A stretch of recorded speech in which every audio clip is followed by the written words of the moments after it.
What's important about this question is that you can make the interviewer visualize you in that position. So this is using a little psychology and a little, mind things. Hi guys, welcome back to my channel.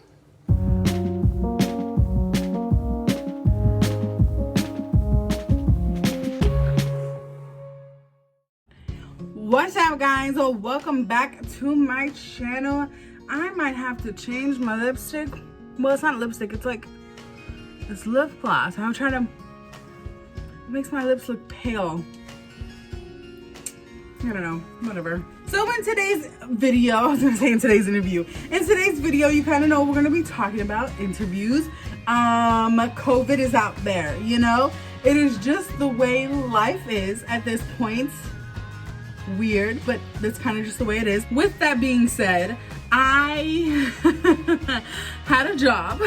So when the pandemic hit, I was really lucky. And I know this because since we work on the phones and the computers, we were able to just take a little laptop home and work from home. A lot of people were not as fortunate. Now that we're having some regularities with what's going on with COVID-19, it looks like, they're talking about vaccines, they're talking about regulating some things. What we want to be talking about in this video is getting back into the workforce. We have to do it. Me, since I did quit my job and move out of state, I don't know what's wrong with me. I am in that process right now. So we're gonna be talking about how to interview. And of course, everybody knows how to interview at this point. If you're not, if this is your first interview, then, that's an exception. But for most people that are probably gonna be looking for work again, they've probably already been on interviews, they probably already had a job. So we're gonna just have some refresher tips, especially just from my opinion, especially with me interviewing at this time. I actually just went on a second interview today. First one went very well. Second one, I believe, went just as well. We're just gonna go through some tips that have really helped me. And I've always been a really good interviewer, period. But I think it's really important now to step up your game because of COVID. There's gonna be a lot of people applying for certain jobs, especially the ones that are hiring right now, because some businesses are still closed down. So it's gonna be really close competition. So you have to make sure that you are on your game. Okay, so the first thing is attire, okay? Attire. A lot of people, we don't have a lot of money to get a lot of different things. Like I said, I moved to New York from Florida with nothing but my savings, I didn't have income coming in, and I don't really have any income coming in still. And I've been here for a little under a month. So, I really have to rely on my savings and I have to be really smart, because if I run out of savings before I get a job, we're in trouble. And what I do is that I actually went to one of my favorite places to get into review clothes because I am plus size. So specifically for my plus size women, just a quick tip. If you're looking for interview clothes that are gonna fit, we don't want anything to be super tight, don't want anything to fit weird, we don't want anything to show things that we don't want to be showing, especially in a professional setting. So it's really important to get clothes that fit. And for me, whenever I'm going for anything that I know is gonna fit, guaranteed, I always go to Torrid. Like hands down, always go to Torrid. The only thing is that they're a little pricey. So I always go for sales. I'm gonna tell you right now, I got this top, these pants, okay? And these shoes, which I actually wore on my first interview. And so cute. I wore that and I got these pants and this for free. She shops smart, not hard. Always go straight to your clearance. Always go straight to the clearance, okay? I got them both for free. Pants are like $50. They were for like $56. The shoes are like $40-something. It would have been a nice little chunk of change, okay? But the clearance was you buy one, get two free, okay? My second interview. Thankfully, I already had a cute little top, and I wore this blazer. It's a little wrinkled now. I wore it today actually for my second interview. These black pants, okay? These shoes to go along with that. But everything was 40% off when I went shopping. So again, you have to be really smart with what you're doing. You don't have to go to Torrid. Again, for some people, it'll be a lot cheaper. If you can go shopping at Walmart, you can definitely get a fly professional outfit from Walmart. So I was just speaking specifically to my bigger plus size women, not just thinner plus size women, because you know they do carry plus size clothes other places, Kmart, Walmart, Target, depends on where you go. But for our plus size, like me, I'm a size 26 in pants, 24, 26. I definitely have to go to these places because they will not have my size. So like I said, be very professional, be very fitting when it comes to your attire. When it comes to hygiene, of course you have to be clean, but what I mean is like you have to be clean cut. So of course for my gentlemen, have a good clean shaved head. If you have hair, that's fine. Just make sure that you're cleaned up and you're not looking crazy. Make sure that your beard is clean or you're clean shaved. For the women, please make sure that your hair is brushed. All right, I want to see silk. I don't want to see no crazy hairs everywhere. I don't want to see baby hairs, crazy swoops and stuff. Again, it's really cute. Do your thing when you are out in the street doing your own thing, but when it comes to a professional setting, especially for a job that you're really interested in, we gotta dial it back. We gotta dial it back a little bit, okay? No baby hairs. I have a huge forehead, so sometimes I just kind of take some hairs out, and I actually usually don't have those. Brush everything nice and silky up. Obviously, not everybody's gonna be able to brush their hair. My women that have curly hair, textured hair, they have braids, they have locks, perfectly fine. To me personally, those are your protective styles. That's a part of your culture. There's no reason why that hairstyle should not be professional. So just make sure that it's out of your face. Do not have hair that's in your face. Do not have braids, two braids hanging down. Do not have two locks hanging down. Make sure that everything's either up in a bun, up in a ponytail, half up, half down. Just make sure that everything is neat and clean. When it comes to makeup, ladies, I have my eyelashes on right now. I don't usually like to record without my lashes. Since I've started wearing lashes, I do not like to record without them. I feel like they make my face. That phone scared the shit out of me. So make sure we don't wear lashes. If you're going to wear lashes, I would say get the very small, natural looking ones, like natural as heck. Because you do not want to go, unless you're applying for a beauty, some kind of, if you're going to maybe work at Macy's, you're gonna work at MAC, Sephora, any of these places, they would probably want to see a full face.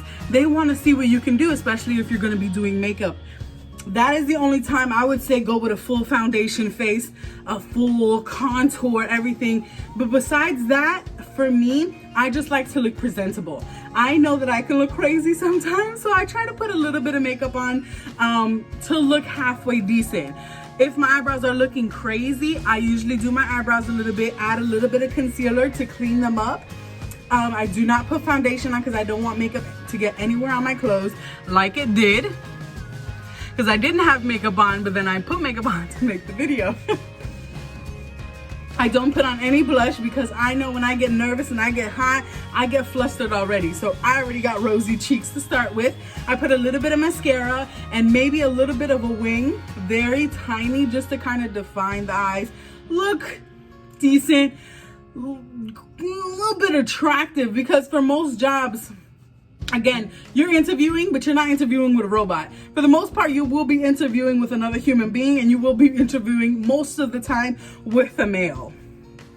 Just putting that out there. And if you're going to go interview at somewhere like a cell phone store, Sprint, Verizon, AT&T, Apple, any of these places where you have to be salesmen, car lots, anything like that, furniture, you want to look attractive. You want to look appealing so that people will come up to you, because I'm gonna tell you right now, I've known people who worked at these places. I've never personally been a salesperson. They say they definitely hire from attractiveness. That is just one of the things that they do. Is it wrong? 100%. Because anybody can be a good salesman no matter what they look like.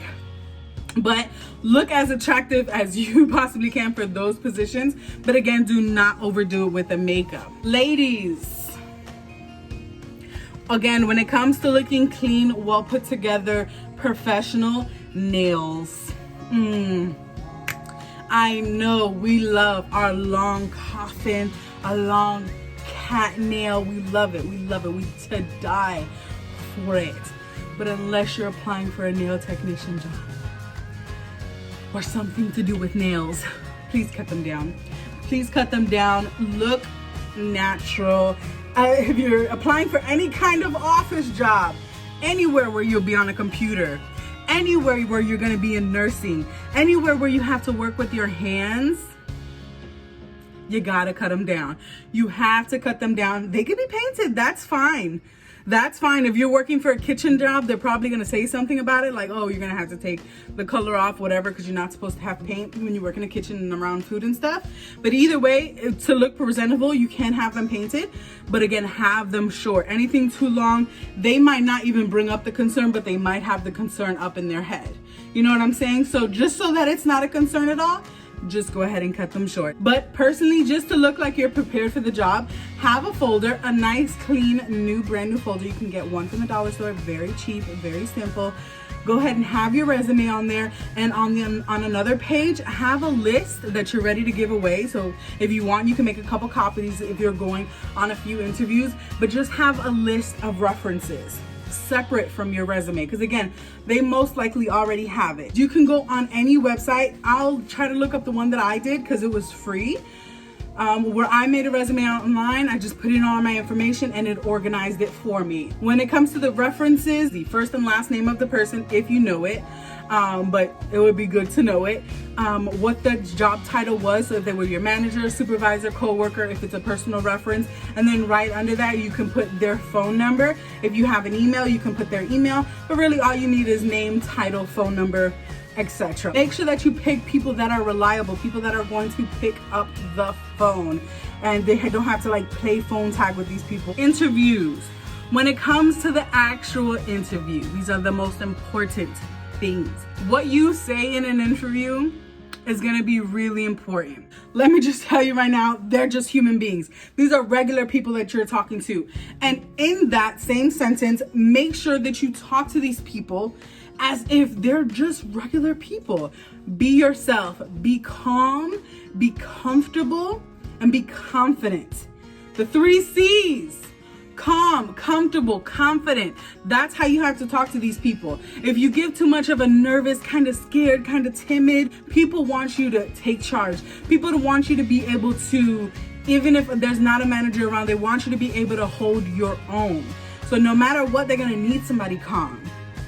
They're going to need somebody confident. And they're going to need somebody comfortable enough to do the duties and do them right.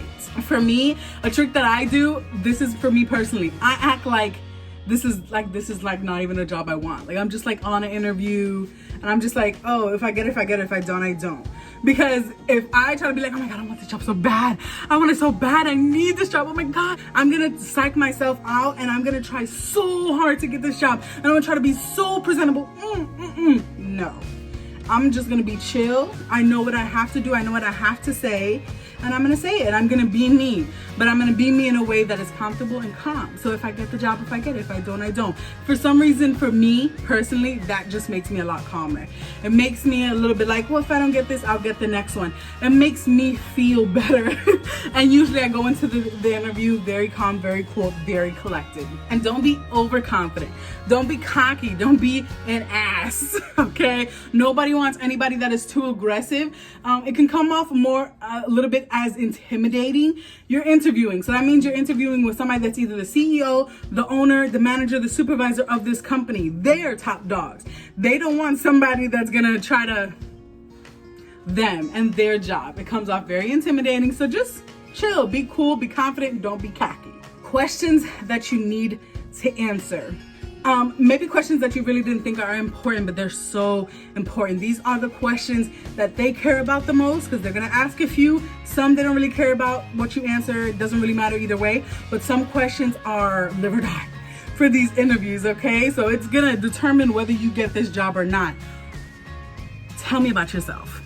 Tell me about yourself is going to be either the first or the second or third question that the interviewer asks you. And this is how you're going to set it up.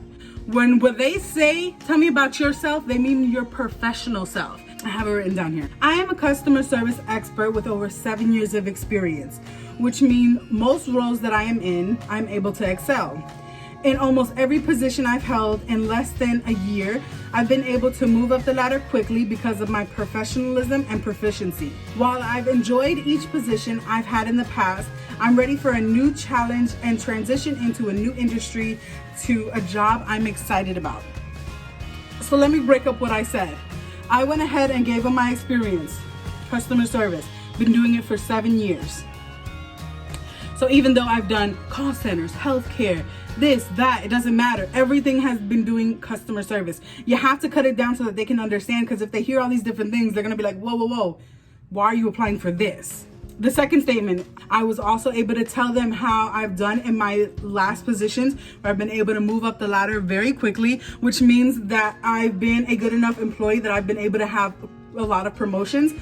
When you get a promotion, what does that mean? You're able to go to work on time. You're usually a good performer at work. It's somebody that people like to work with, because if not, you wouldn't have gotten promoted. And then the last reason is why you want this position. So even for me personally, I'm switching from one position, doing one thing in one industry, and I'm going to something completely different. So I have to tell them and close the deal and tell them why I'm excited to start here. So that's why I was saying, though I was very happy with where I was, and there was no bad blood with what happened there, I wasn't fired or anything, I'm just moving on to do something better. So when it comes to talking about yourself, that's how you want to break it up. You want to keep it completely professional. Do not make this personal at all, because it is not a personal thing. And for me, I got some pushback with the customer service thing, because it's not really customer service. I'm doing more office work now. So I'm not gonna be people pleasing. I don't have to do that. So I heard in the tone and what they were saying, they were a little bit concerned about that. And I had to ease their mind. So if you get pushback about something, this is how I turned it around. Well, this isn't a customer pleasing job, for lack of a better word. I believe that it is also important to be able to work with people in a professional yet friendly manner while still executing your task. It doesn't hurt. What I was saying there was, even though this isn't a customer pleasing job, so this is not a customer service position that I'm applying for, and that's where most of my experience comes from, I still believe it is very important to be able to be friendly with people, know how to talk to people, and still be able to do my own job, which I told them already I'm gonna be able to do. So it just kind of gives you a little extra oomph. So even though the experience on paper is not matching for their position, is not matching the experience that you have on your paper, your resume, doesn't mean that you won't be able to apply your experience in a good way as well. And I know what I'm lacking in experience on paper. However, the qualifications that I bring cannot be measured by traditional experience. After holding multiple leading roles, I've learned skills such as multitasking, proficiency, time management, organization skills, and of course, customer service, that I also feel has prepared me to be a great fit in this position or in this role or this company, da da da da. But that is a good way to kind of throw back what they were giving you when it comes to some pushback on your experience. Once you've done all that, the end of the interview is going to be so important. The end of the interview might be the most important thing besides your experience and when you tell them about yourself. When they ask you, do you have any questions for us? The worst thing you can say is no. The worst thing you can say is no, even if you don't personally have any questions, because I don't. We went through everything. It's kind of like, what the fuck else do you want? You know what I'm saying? It is so important for you to have questions. Seem interested, because when you ask questions, it seems like you were listening. It seems like you're interested, and it seems like you're ready. Depending on the question that you ask, you're confident that you will get the position. So you can ask random questions like, in your opinion, what qualities or skills does the best performing employee have? Something like that. So basically what you're asking is what kind of skills and qualifications do they have in order to do the job, in order for you to see them as one of the best. You can ask questions like random stuff. Just make them talk. They love to talk. In your opinion, what do you think makes people stay with the company? This means, for me, I said it in a way, I actually asked that question. I was like, I've seen some very good reviews from this company. Why do you think people are staying so long? Why do you think people are so happy with staying with the company? One, what does that show you? That you were actually doing your research. You researched the company, you researched things about it, meaning that you really cared about the position, you were really interested in it, and now you want to know what the fuss is about. Why are people so happy here? And again, it makes them feel better because they feel like they're running like a really good company. This question is really good because it makes, well, let me read it first.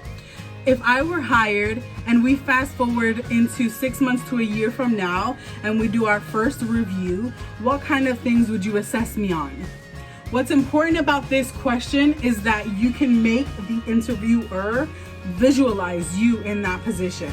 So this is using a little psychology, a little, mind thing. So they would think, now they have to think, okay, I see you, now I'm seeing you 6 months to a year from now, what would I ask you in an interview? This is just kind of setting in their psyche that you're gonna be there and that you plan to be there and that you're interested in being there for a long time. And I don't care what position you are applying for. I don't care what it is that you're doing. These are tips that you can apply in every aspect. Of course, when you're talking about your experience in the work field, also make sure to mention your education as well. If you've been to college or have taken any courses that are related or do you think can help in the position that you're applying for. You are selling yourself. That is what you're doing. The same way that people have to really work hard to sell you a car, they look clean, they look professional, they tell you all the best things about them, the company, why it's so important. That's the same thing that you have to do for yourself.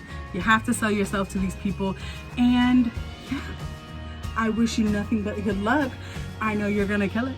So yeah, now that you've watched this video full through, make sure that you take your notes. It is really important to also practice before you interview. You do not have to memorize anything because you want to be yourself, just to show your personality, because that's who they're going to be working with day in and day out for as long as however. But definitely practice before you get there so you're not slurring over your words or having to think about something right there on the spot. Make sure that you're practicing the 3 C's: calm, comfortable, and confident.